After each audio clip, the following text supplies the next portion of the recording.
মাননীয় প্রধানমন্ত্রী তারেক রহমান, আপনি যদি মনে করেন যে ক্ষমতায় এসে আপনি যা ইচ্ছা তাই করবেন, নির্বাচনের পর যে সরকার এসেছে সেই সরকার আজকে জুলাইকে অস্বীকার করে। আজকে আমরা সেই দলের ইতিহাস যদি দেখতে পাই, তারা সব সময় এই জাতির সাথে প্রতারণাই করেছে। ৭৫-এর যে বিপ্লবী ছিল, সেই বিপ্লবের ফসল তারা ঘরে তুলে গেছে, বিপ্লবীদের সাথে তারা প্রতারণা করেছে।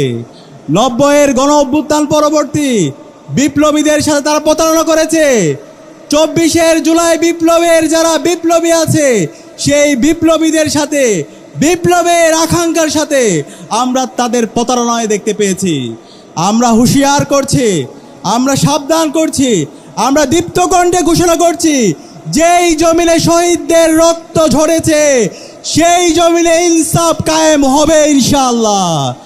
আর যারা শহীদদের সাথে গাদ্দারি করবে, শহীদদের সাথে যারা প্রতারণা করবে, তারা ধুলোর সাথে মিশে যাবে। আমরা দেখতে পাচ্ছি ওই দল আজকে পাগল হয়ে গেছে। আজকে বাংলাদেশের প্রতিটি ক্যাম্পাসে তারা আবার সন্ত্রাস কায়েম করতে চায়, তারা আবার গণরম গ্যাসরুম কালচার ফিরে নিয়ে আসতে চায়, তারা আবার অস্ত্রের ঝঞ্ঝানির মাধ্যমে শিক্ষার্থীদেরকে আতঙ্কিত করে তাদের রাজনীতি বিনির্মাণ